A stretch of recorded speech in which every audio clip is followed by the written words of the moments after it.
اعوذ باللہ من الشیطان الرجیم بسم اللہ الرحمن الرحیم. زه حکیم زاهد ابن جعفر طلحه دواخانه نوشهره کینټ نه. نن زمونږ موضوع دا ده چې هغه کسان چې د کومو کسانو صرف جنکې کیږي او الک یې نه کیږي نو د دې وجوهات څه وي.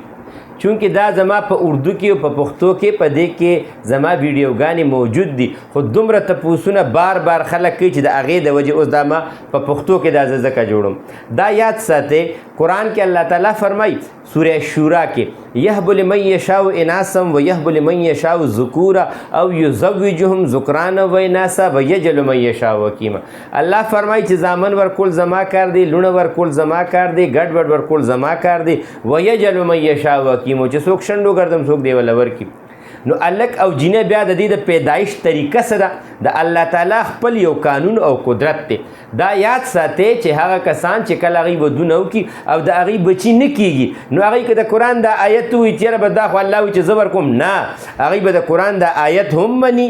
او دویمه خبردار علاج سنت طریقه د علاج به هم کوي. نو هغوی به لومبې دا معلومات کوي چې یاره زموږ بچي ولې نه کیږي.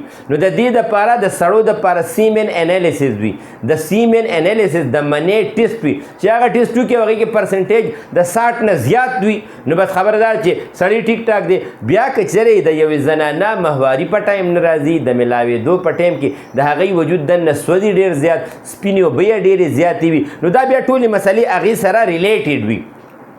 نو دا یاد ساتئ چې هغه کسان چې د کومو کسانو صرف جنکې وي نو دا فرق نی، دا کمزوري هم نه وي چې یو سړي مردانه طاقت کم دی نو د ده به جنکې کېږي، دا غلطه ده.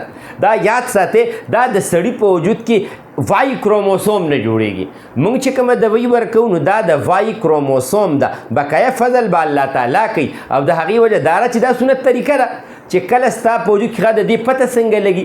د دې پته داسې لګي چې د یو سړي 2-3 لوڼه وشي نو هغه بیا وایي چې یاره زه د دې لپاره څه تپوس وکړم یا څه چل وکړم. نو د دې په پاکستان کې څه ټیسټ نی چې یو سړی دی دا وایي چې یاره دا ټیسټ به زه وکړم چې هغې کې دا پته ولګي چې زما په وجود کې ایکس کروموسوم زیات وي او که وای زیات وي. بس چې 2-3 جینکې وشي نو هغه سره هغه له بیا پکار دا دي چې هغه که چېرې جینکې نه هم وي او یو الک دا وایي چې یاره ما له الله تعالی لومبې زوی راکړي نو هغه د وای کروموسوم د وایي وخوري چې دا تاسو هر ټیم غوستی شئ، تپوس یې کولی شئ.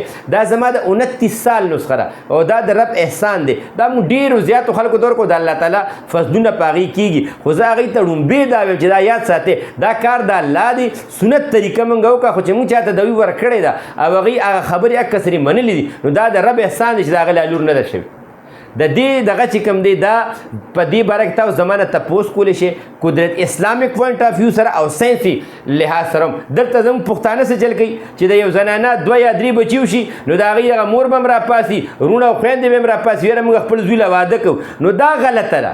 دا فرق د الک دی او د علاج پکار دی او علاج یې مکمل شته. نو چې چاته داسې مسلې وي نو هغې زموږ وټساپ نمبر دی 0333 91 38 479 03339138479. دا د وټساپ نمبر دی. په دې تاسو خپل ټیسټونه هم را لیږلی شئ، زما نه تپوسونه هم کولی شئ او زه به مکمل جواب د الله تعالی په فضل در کوم انشاءالله. السلام علیکم.